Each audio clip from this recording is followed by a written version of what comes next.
어머님, 제발. 이 쌀 한 되만 외상으로 주십시오. 한때 자신을 내쫓았던 시어머니가 무릎을 꿇고 애원했습니다. 장터 한복판에서 말입니다. 쫓겨날 때는 한 푼도 없이 빈손이었던 며느리가 이제는 장터에서 가장 번성하는 가게의 주인이 되어 있었습니다.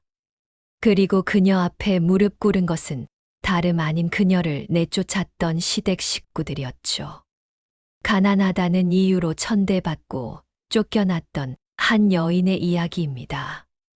하지만 그녀는 포기하지 않았습니다. 맨손으로 일어서서 정직과 성실함으로 새로운 삶을 일구어냈죠. 그리고 운명은 다시 한번 그들을 마주하게 만들었습니다. 옛날 이야기의 세계로 여러분을 초대합니다. 구독과 좋아요로 함께 해주세요. 장터의 아침 햇살이 따스하게 비추던 어느 날, 초라한 행색의 노파가 쌀가게 앞에 멈춰 섰습니다.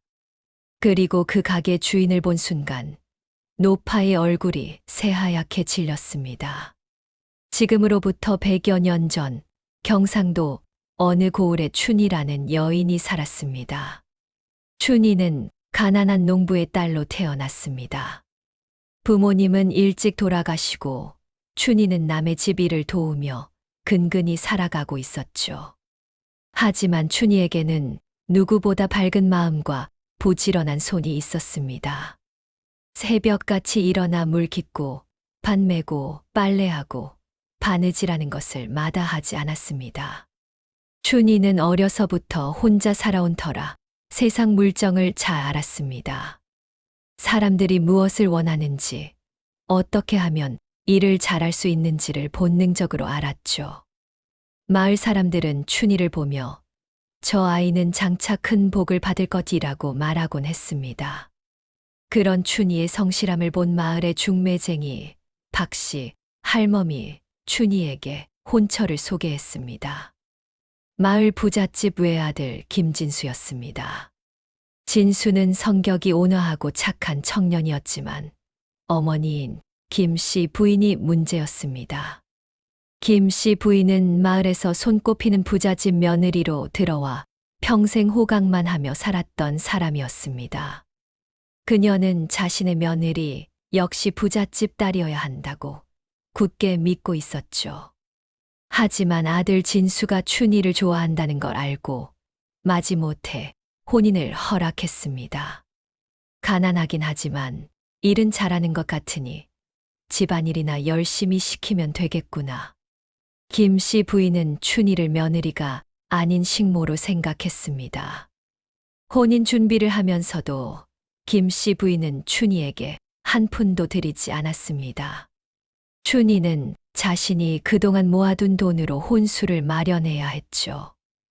혼인 첫날부터 춘이의 고생이 시작되었습니다. 새벽 4시에 일어나 온 집안 식구들의 식사를 준비해야 했고, 밤늦게까지 시댁 식구들의 빨래와 바느질을 해야 했습니다. 조금이라도 실수하면 김씨 부인의 매서운 잔소리가 쏟아졌죠. 이게 뭐야? 국이 왜 이렇게 싱거워? 가난뱅이 집안에서 자란 것들은 음식 간도 제대로 못 맞추니? 빨래를 이따위로 해놨어. 다시 해. 바느질이 왜 이렇게 성글어? 내가 뭘 배웠다고?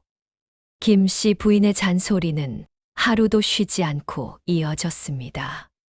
춘이가 밥을 하면 너무 되다고 했고, 부드럽게 하면 너무 질다고 했습니다. 빨래를 하면 깨끗하지 않다고 했고, 바느질을 하면 바늘땀이 고르지 않다고 했습니다. 하지만 춘이는 참고 또 참았습니다. 남편 진수가 자신을 아껴주고 사랑해 주었기 때문입니다. 진수는 어머니 몰래 춘이에게 떡을 가져다 주고 춘이가 힘들어할 때면 손을 꼭 잡아주며 힘을 북돋워 주었습니다. 춘이, 미안해. 조금만 참아줘. 내가 어머니를 설득할게. 괜찮아요, 서방님. 저는 괜찮아요. 춘이는 웃으며 대답했지만 마음속으로는 눈물을 삼켜야 했습니다. 그렇게 3년의 세월이 흘렀습니다. 춘희는 아이를 낳지 못했습니다. 김 씨 부인의 구박은 날로 심해졌습니다. 3년이나 됐는데 아이 하나 못 낳아. 시집 온 지가 언제인데 쓸모없는 것. 가난한 집안에서 자란 것들은 몸도 약해서 아이도 못 낳는구나. 우리 아들 팔자가 기구해서 이런 며느리를 얻었나. 김 씨 부인은 마을 사람들에게도 춘희의 흉을 보았습니다. 우리 며느리가 아이를 못 낳아서 걱정이라며 이웃집을 찾아다니며 하소연했죠. 춘희는 마을에서 아이를 못 낳는 여자로 소문이 났고 사람들의 손가락질을 받아야 했습니다. 춘희는 그저 고개를 숙이고 눈물만 흘렸습니다. 진수는 어머니께 춘희를 감싸려 했지만 효자였던 진수는 어머니의 말씀을 거스르지 못했습니다. 그러던 어느 날 춘희에게 마침내 아이가 생겼습니다. 춘희는 기쁜 마음으로 시어머니께 말씀드렸습니다. 어머님, 제가 아이를 가진 것 같습니다. 하지만 김 씨 부인의 반응은 냉담했습니다. 이제야 제 구실을 하는구나. 아들을 낳아야 한다. 딸 낳으면 그냥 안 둔다. 춘희는 기쁨보다 두려움이 앞섰습니다. 만약 딸을 낳으면 어떻게 되는 걸까요? 임신 기간 동안에도 춘희의 고생은 계속되었습니다. 김 씨 부인은 춘희가 임신했다고 해서 일을 줄여주지 않았습니다. 오히려 임신한 것쯤은 옛날 여자들도 다 겪은 일이라며 더 많은 일을 시켰죠. 춘희는 배가 불러오는데도 물을 길어야 했고 무거운 빨래를 해야 했습니다. 어느 날은 너무 힘들어서 마루에 주저앉아 울기도 했습니다. 10달이 지나고 춘희는 순산으로 아이를 낳았습니다. 하지만 딸이었습니다. 김 씨 부인의 얼굴이 차갑게 굳었습니다. 쓸모없는 것, 딸을 낳다니 우리 집안의 대를 이을 손자는 언제 보겠어. 춘희는 아이를 꼭 안고 눈물을 흘렸습니다. 하지만 진수는 딸아이를 보며 환하게 웃었습니다. 어머니, 건강한 손녀를 낳아줬는데 그게 무슨 말씀이십니까? 다음엔 아들도 낳을 수 있습니다. 건강한 손녀라고 이런 쓸모없는 것을. 그날부터 김 씨 부인의 구박은 더욱 심해졌습니다. 산후조리도 제대로 못하게 했고 아이를 업고도 집안일을 시켰습니다. 춘희는 몸이 점점 약해졌습니다. 어느 날은 김 씨 부인이 춘희에게 이렇게 말했습니다. 내가 낳은 것은 딸이니까 젖도 제대로 못 먹이는 것 같구나. 아들이었으면 젖도 잘 나왔을 텐데. 이런 말도 안 되는 소리를 들으며 춘희는 참아야 했습니다. 하지만 춘희는 딸아이를 사랑했습니다. 밤마다 딸아이를 안고 속삭였죠. 미나야, 엄마가 꼭 너를 지켜줄게. 우리 꼭 행복하게 살자. 그리고 춘희가 시집 온 지 5년이 되던 해 겨울, 마침내 그의 일이 벌어졌습니다. 추운 겨울날 아침이었습니다. 춘희는 새벽같이 일어나 아궁이에 불을 지피고 있었습니다. 그런데 갑자기 어지러움이 몰려왔습니다. 며칠째 제대로 먹지도 자지도 못한 탓이었죠. 춘희가 비틀거리며 넘어지면서 손에 들고 있던 물동이가 엎질러졌습니다. 물이 마루 전체에 쏟아졌습니다. 아이고! 소리를 들은 김 씨 부인이 달려왔습니다. 이게 무슨 짓이야? 물을 이렇게 쏟아놓고. 죄송합니다, 어머님. 춘희가 떨리는 목소리로 사과했지만 김 씨 부인은 듣지 않았습니다. 죄송하다고. 이게 몇 번째야. 이런 것도 제대로 못하면서 무슨 며느리야. 그때 방에서 딸아이의 울음소리가 들렸습니다. 춘희가 딸에게 가려고 일어서자 김 씨 부인이 춘희를 밀쳤습니다. 어딜 가. 먼저 이것부터 닦아.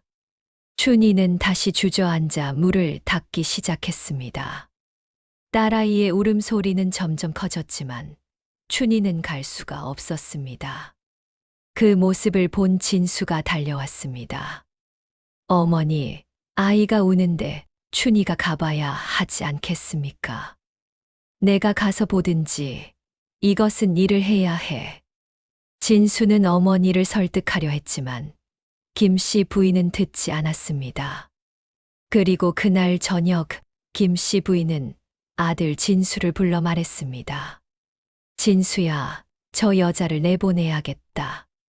어머니, 그게 무슨 말씀이십니까? 무슨 말이긴 내쫓자는 말이다. 저 여자는 쓸모가 없어. 아들도 못 낳고 집안일도 제대로 못하고 게다가 몸도 약해서 맨날 넘어지고 그러잖아. 어머니, 춘희는 매일 새벽부터 밤늦게까지 일하고 있습니다. 몸이 약한 게 아니라 너무 고생해서 그런 겁니다. 그래, 그럼 더 내보내야지. 약한 것이 우리 집에 뭐 하러 있어. 진수는 어머니를 설득하려 했지만 김씨 부인은 이미 마음을 굳힌 상태였습니다. 다음 날 아침 김씨 부인은 춘희를 불렀습니다. 춘희, 너 오늘부로 이 집에서 나가거라. 어머님. 그게 무슨 말이긴 쫓아내는 거야. 내가 이 집에 온 지 5년이 됐는데 아들 하나 못 낳고 일도 제대로 못 하잖아. 그러니까 나가. 춘희는 눈앞이 캄캄해졌습니다. 어머님, 제발. 한 번만 용서해 주십시오. 제가 더 열심히 하겠습니다. 아들도 꼭 낳겠습니다. 필요 없어. 내가 다시 임신한다고 해도 또 딸을 낳을 것 같으니 안 되겠어. 그러니 그냥 나가. 어머님. 춘희가 무릎을 꿇고 애원했지만 김씨 부인은 고개도 돌리지 않았습니다. 진수가 달려왔습니다. 어머니, 이러시면 안 됩니다. 춘희는 제 아내입니다. 아내, 아들도 못 낳는 것이 무슨 아내야? 너는 다른 여자를 만나서 아들을 낳아야 해. 어머니. 하지만 김씨 부인은 이미 하인들을 불러 춘희의 짐을 싸게 했습니다. 그리고 춘희를 집 밖으로 내보냈습니다. 춘희는 딸아이를 안고 대문 밖에 서 있었습니다. 진수가 뛰어나왔습니다. 춘희, 미안해. 내가 어머니를 설득할게. 조금만 기다려줘. 서방님, 이걸 가지고 있어. 돈이 좀 있어. 그리고 곧 데리러 올게. 진수는 춘희에게 돈 몇 냥을 쥐어주고 돌아갔습니다. 춘희는 그 자리에서 한참을 울다가 딸아이를 꼭 안고 발걸음을 옮겼습니다. 하지만 춘희는 알고 있었습니다. 진수가 다시 데리러 오지 않을 거라는 것을. 효자인 진수가 어머니 말씀을 거스를 수 없다는 것을 말이죠. 춘희는 쫓겨났습니다. 한겨울에 갓난아기를 안고 빈손으로 말입니다. 춘희는 갈 곳이 없었습니다. 친정도 없고 의지할 곳도 없었죠. 춘희는 일단 마을을 떠나기로 했습니다.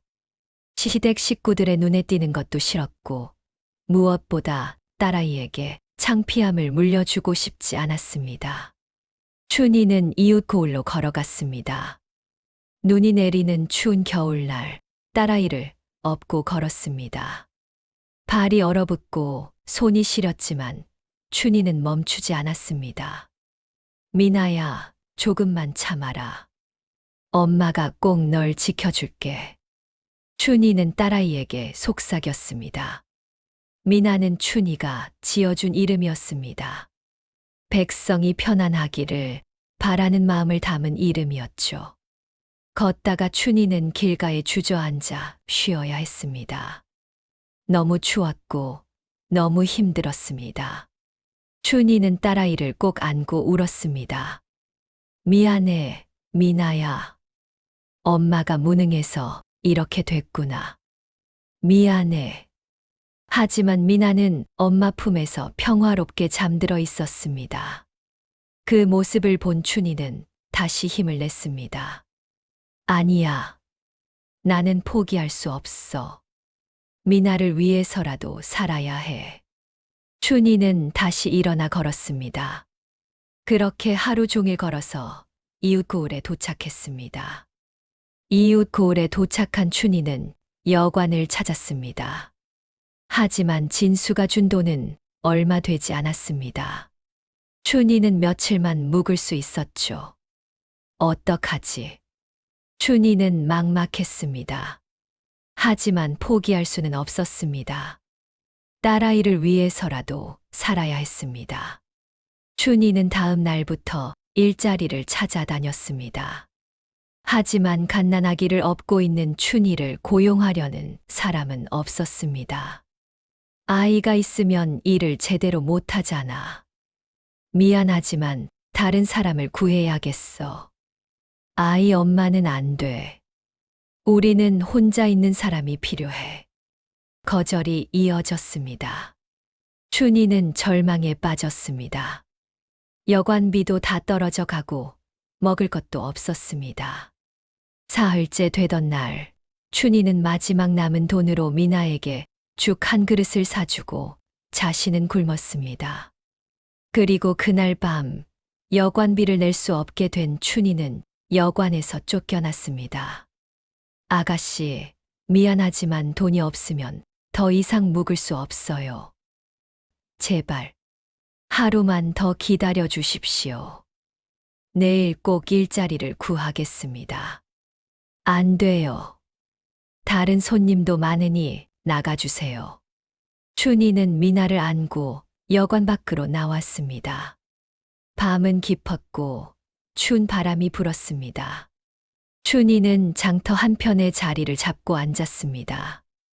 미나를 꼭 안고 떨며 앉아 있었습니다.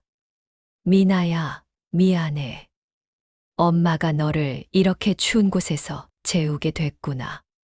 눈물이 흘러내렸습니다. 춘이는 정말 막막했습니다.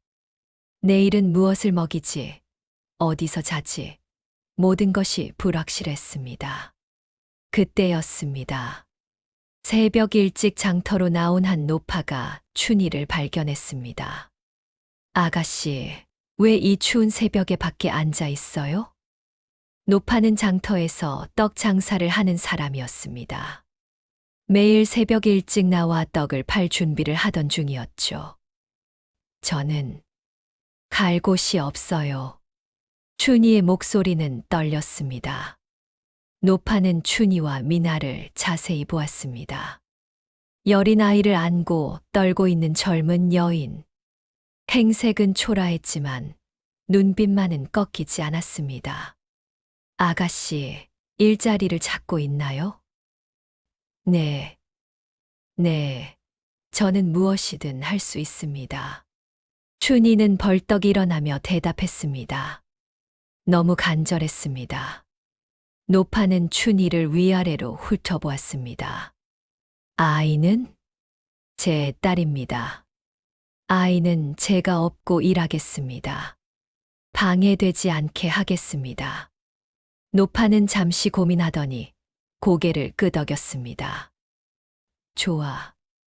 그럼 오늘 하루만 일해보거라. 잘하면 계속 쓸게. 감사합니다. 춘이는 그날부터 노파의 떡 장사를 도왔습니다. 딸아이를 업고도 춘이는 누구보다 부지런히 일했습니다. 떡을 나르고 손님을 응대하고 장사가 끝나면 설거지까지 도맡아 했습니다. 노파는 춘이의 성실함에 감탄했습니다. 아이를 업고도 이렇게 일을 잘하다니 내가 웬만한 장정보다 낫구나. 감사합니다, 할머니. 노파는 춘이에게 정식으로 일자리를 주었고 춘이는 노파의 집에서 함께 살게 되었습니다. 노파는 자식이 없는 홀몸이었고 춘희와 미나를 친손녀처럼 아껴주었습니다. 춘희는 열심히 일했습니다. 새벽같이 일어나 떡을 만들고 장터에 나가 팔고 저녁에는 다음 날 장사 준비를 했습니다.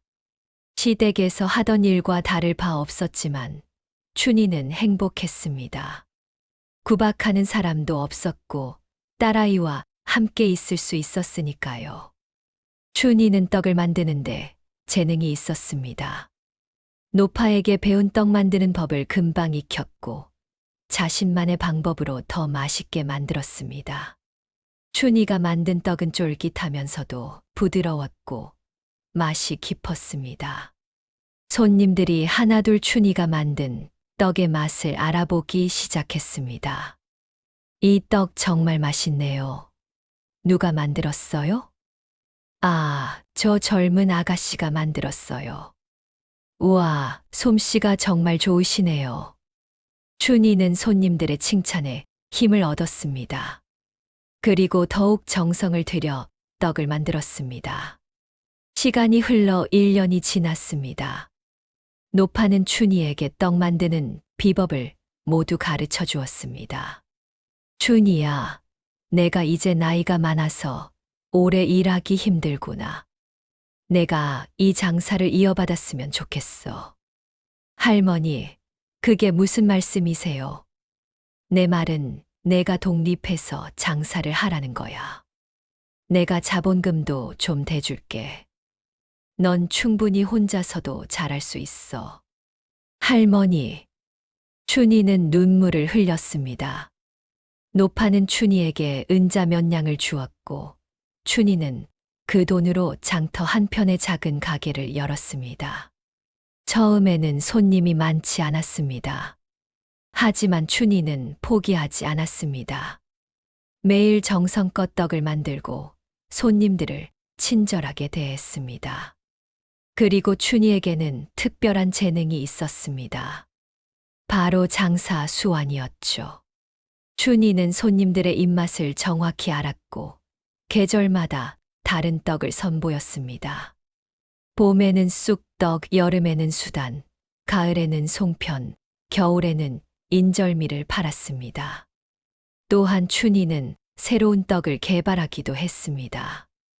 꿀을 넣은 달콤한 떡, 잣을 넣은 고소한 떡, 팥을 넣은 부드러운 떡 등 다양한 떡을 만들었습니다. 춘희는 정직했습니다. 떡의 재료를 속이지 않았고 무게를 속이지도 않았습니다. 그리고 가난한 손님들에게는 떡을 깎아주거나 아예 나눠주기도 했습니다. 할머니, 돈이 없어요. 하지만 아이가 배고파하는데. 괜찮아요. 이거 가져가세요. 아이한테 먹이세요. 정말요? 고맙습니다. 춘희의 소문은 점점 퍼져나갔습니다. 사람들은 춘희의 떡을 사러 먼 곳에서도 찾아왔습니다. 춘희네 떡이 제일 맛있어. 춘희는 정직해서 믿을 수 있어. 춘희한테 가면 떡도 맛있고 마음도 따뜻해져. 춘희의 가게는 날로 번창했습니다. 1년이 지나고 2년이 지나고 3년이 지났습니다. 춘희는 이제 장터에서 가장 큰 떡 가게를 운영하고 있었습니다. 일손도 여러 고용했고 돈도 많이 벌었습니다.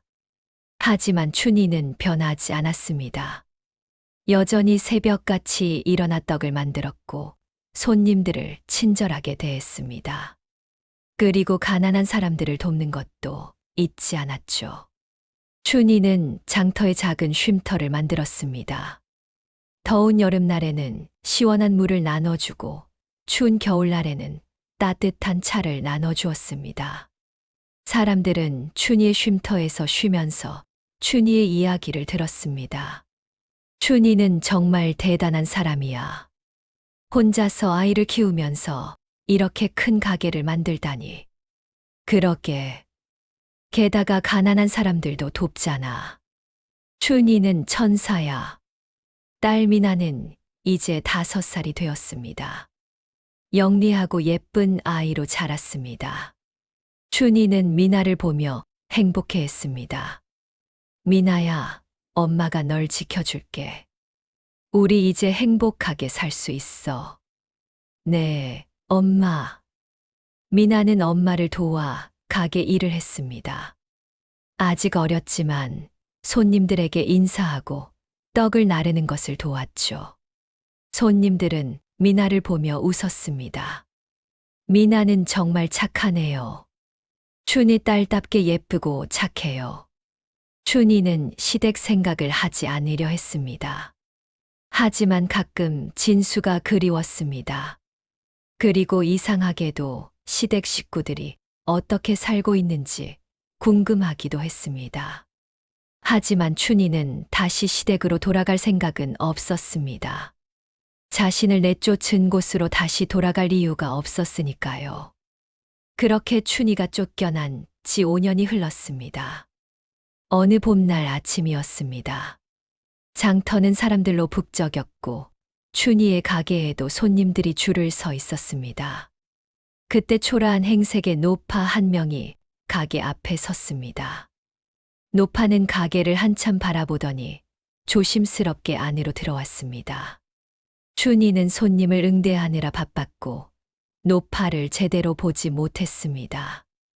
어서 오세요. 무엇을 드릴까요? 춘희가 밝게 인사했습니다. 노파는 떨리는 목소리로 말했습니다. 쌀 한 되만 주시겠습니까? 네, 잠시만 기다리세요. 춘희는 쌀을 되어 주려다가 노파의 얼굴을 보았습니다. 그리고 그 순간 춘희의 손이 멈췄습니다. 노파는 다름 아닌 시어머니 김씨 부인이었습니다. 춘희는 믿을 수가 없었습니다. 한때 자신을 그렇게 구박하고 내쫓았던 시어머니가 이렇게 초라한 모습으로 자신 앞에 서 있다니. 김씨 부인도 춘희를 알아보았습니다. 그녀의 얼굴이 새하얗게 질렸습니다. 춘희. 어머님. 두 사람은 한동안 말없이 서로를 바라보았습니다. 장터의 소음이 멀리 들렸습니다. 주변 손님들이 이상한 분위기를 감지하고 두 사람을 쳐다보기 시작했습니다.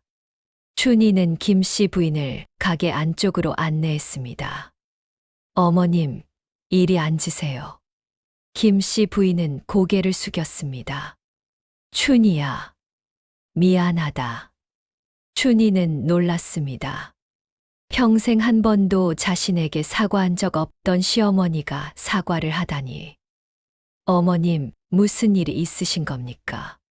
김씨 부인은 한참을 말을 잇지 못하다가 마침내 입을 열었습니다. 우리 집이 망했다. 예. 내가 떠난 뒤로 집안에 우환이 끊이질 않았어. 먼저 진수 아버지가 돌아가셨어. 그 뒤로 농사도 잘 안 됐고 사업도 실패했어. 빚만 늘어났지. 결국 집도 땅도 다 팔고 지금은 작은 초가집에서 연명하고 있단다. 춘희는 말문이 막혔습니다. 진수는, 서방님은 어떻게 지내십니까? 진수는 병들었어. 일할 힘도 없어. 내가 품팔이를 하며 겨우 먹고 살고 있지. 김씨 부인의 눈에서 눈물이 흘러내렸습니다. 이게 다 내 잘못이야. 내가 너를 그렇게 대하지만 않았어도, 너를 내쫓지만 않았어도, 하늘이 우리 집안을 벌하신 거야. 어머님, 나는 내가 쫓겨난 뒤로 계속 내 생각을 했어. 내가 어떻게 지내는지, 미나는 잘 크고 있는지. 하지만 찾아갈 용기가 없었어. 내가 너한테 그렇게 못되게 굴었는데, 어떻게 널 찾아가겠어. 김씨 부인은 계속해서 눈물을 흘렸습니다. 그런데 오늘 장터에 왔다가 내 가게를 봤어. 그리고 내가 이렇게 잘 살고 있는 걸 보니 한편으로는 기쁘고 한편으로는 부끄러웠어. 춘희는 시어머니의 말을 듣고 있었습니다. 한때 자신을 그렇게 괴롭혔던 사람이 이제는 이렇게 비참한 모습으로 자신 앞에 무릎을 꿇고 있었습니다. 춘희의 마음 속에서 여러 감정이 교차했습니다. 분노, 연민, 슬픔, 그리고 이상하게도 안도감까지 느껴졌습니다. 김 씨 부인이 다시 입을 열었습니다. 춘희야, 제발. 이 쌀 한 되만 외상으로 주겠니? 집에 먹을 것이 없어. 진수가 굶고 있어. 춘희는 시어머니를 바라보았습니다. 그리고 딸 미나를 보았습니다. 미나는 엄마 옆에서 떡을 정리하고 있었습니다. 춘희는 결심했습니다. 어머님. 응. 쌀 한 되가 아니라 쌀 한 가마를 드리겠습니다. 뭐라고? 김 씨 부인은 믿을 수가 없다는 표정으로 춘희를 바라보았습니다. 그리고 이것도 가지고 가세요. 춘희는 쌀 한 가마니와 함께 떡 여러 개, 그리고 은자 몇 냥을 꺼내 시어머니에게 주었습니다. 춘희야, 이게 서방님께 드리고 싶습니다. 그리고 어머님도 잡수세요. 김 씨 부인은 춘희의 손을 꼭 잡았습니다. 춘희야, 정말 미안해. 내가 너한테 정말 못되게 굴었는데. 넌 이렇게 착한데. 어머님, 됐습니다. 이제 그만 가보세요. 서방님께서 기다리실 겁니다. 김 씨 부인은 쌀과 떡을 받아 들고 가게를 나섰습니다. 그리고 몇 걸음 가다가 다시 돌아와 춘희에게 깊이 절을 했습니다. 고맙다, 춘희야. 내가 이렇게 훌륭한 사람인 줄 몰랐어. 내가 정말 잘못했다. 춘희는 시어머니를 배웅하며 조용히 말했습니다. 어머님, 사람은 누구나 실수를 합니다. 중요한 건 그 실수를 인정하고 뉘우치는 거예요. 어머님께서 이렇게 찾아와 주신 것만으로도 저는 감사합니다. 김 씨 부인은 다시 한번 고개를 숙이고 돌아갔습니다. 그 모습을 지켜보던 일손 중 하나가 춘희에게 물었습니다. 주인마님, 저 노파가 누구십니까? 옛날에 내가 섬기던 분이야. 그런데 왜 저렇게 초라한 모습이십니까?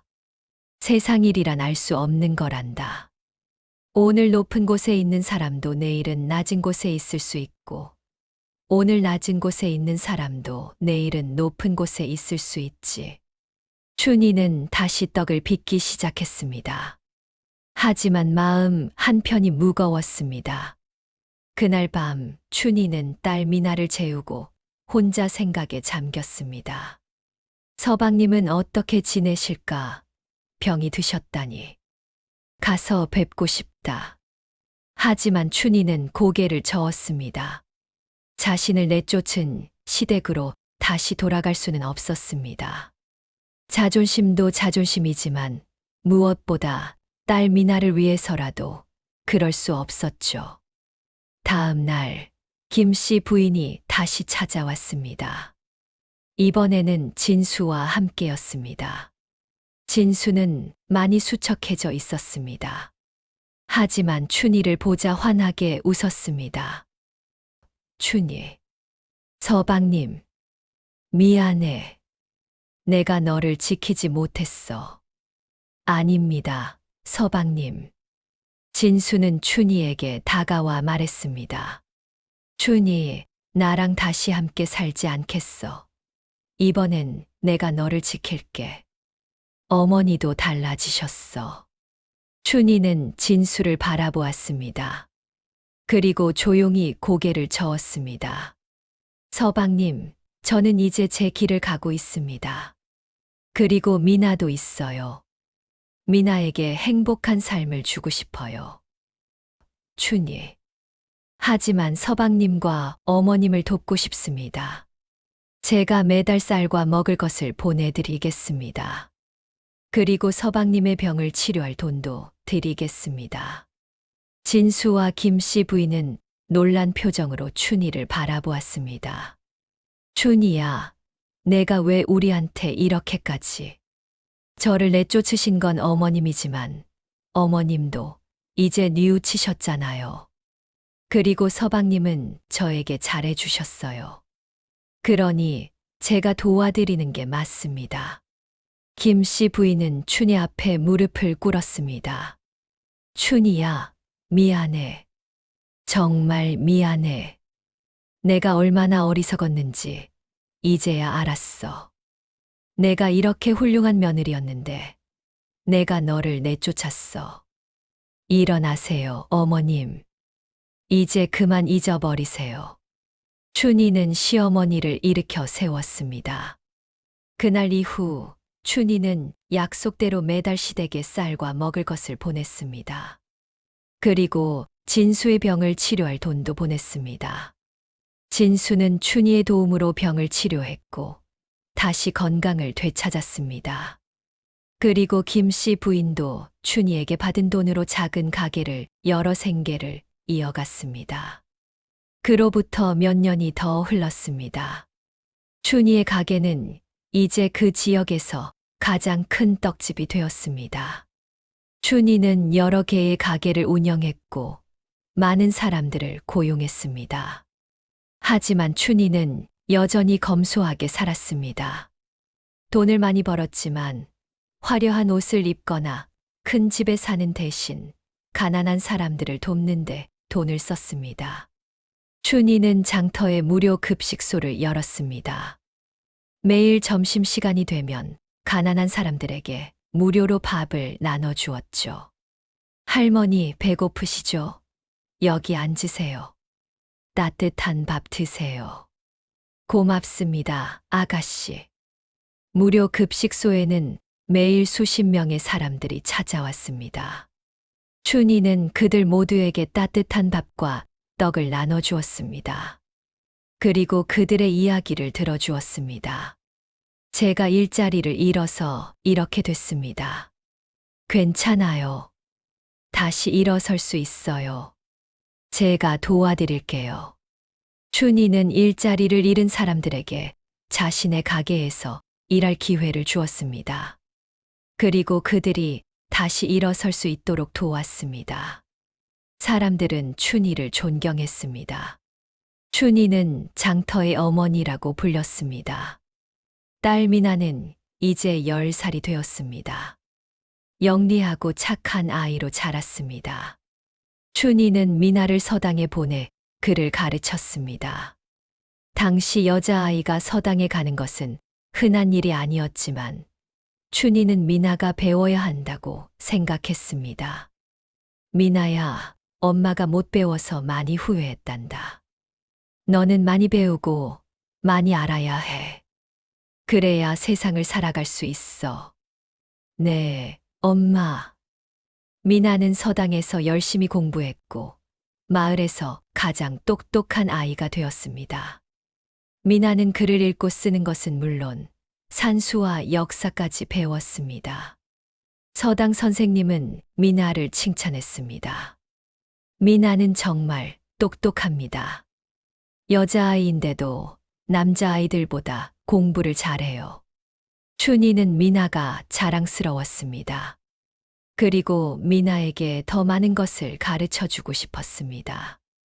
어느 날, 김 씨 부인과 진수가 춘희를 찾아왔습니다. 이번에는 좋은 소식을 가지고 왔습니다. 춘희야, 진수가 과거에 합격했어. 정말입니까? 춘희는 기뻐했습니다.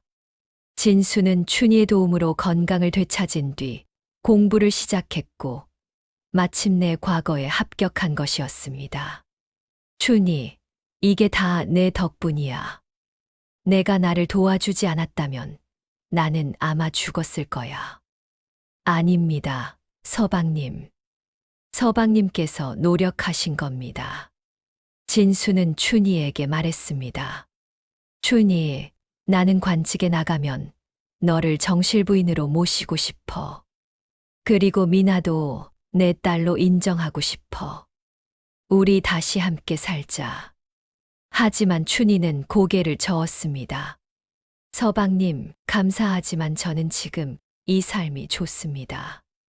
미나와 함께 장사를 하고 사람들을 돕고 이렇게 사는 게 행복합니다. 하지만 서방님, 저는 이제 제 길을 찾았어요. 서방님도 서방님의 길을 가세요. 우리는 서로를 존중하며 각자의 길을 가는 게 맞는 것 같아요. 진수는 아쉬워했지만 춘희의 뜻을 존중했습니다. 알았어. 하지만 나는 평생 너에게 빚진 사람으로 살겠어. 그리고 미나를 내 딸로 생각하겠어. 고맙습니다, 서방님. 진수는 관직에 나갔고 청렴한 관리로 이름을 날렸습니다. 그는 백성들을 위해 일했고 부정부패를 뿌리 뽑았습니다. 사람들은 진수를 청백리라고 불렀습니다. 진수는 매번 춘희의 장터를 방문해 미나를 만났습니다. 미나는 진수를 아버지로 생각하며 자랐습니다. 아버지, 오셨어요? 그래, 미나야. 공부는 잘하고 있니? 네, 아버지. 저는 열심히 공부하고 있어요. 착하구나. 내 엄마처럼 훌륭한 사람이 되렴. 김씨 부인은 춘희에게 평생 감사하며 살았습니다. 그녀는 춘희의 무료 급식소에서 자원봉사를 하며 가난한 사람들을 도왔습니다. 내가 얼마나 어리석었는지 이제야 알겠어.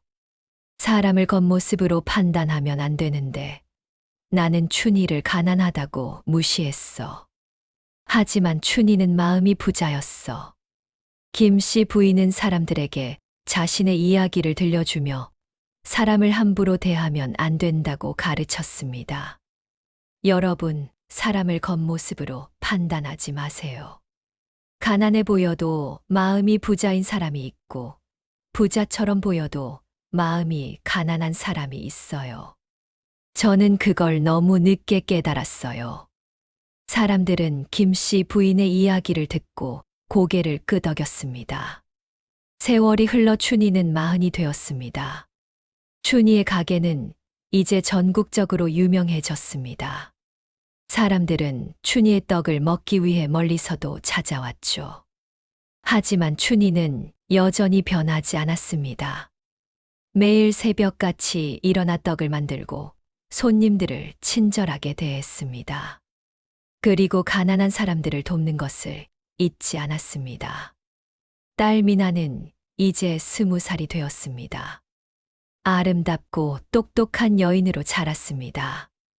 미나는 춘희의 가게를 도우며 어머니처럼 사람들을 도왔습니다.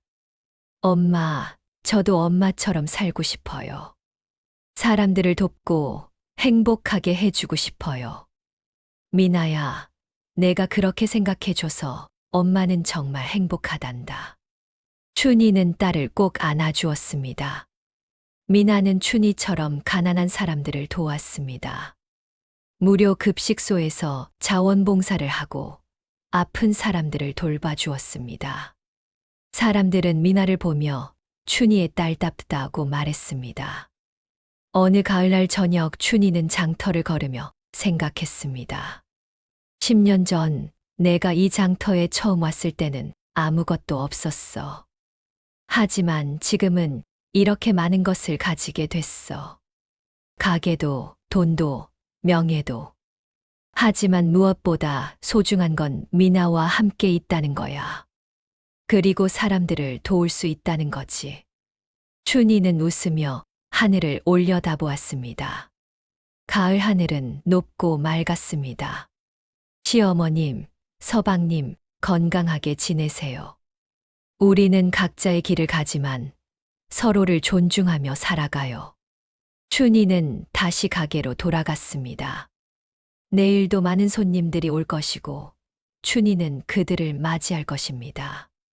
가난하다는 이유로 쫓겨났던 여인이 이제는 장터에서 가장 존경받는 사람이 되었습니다.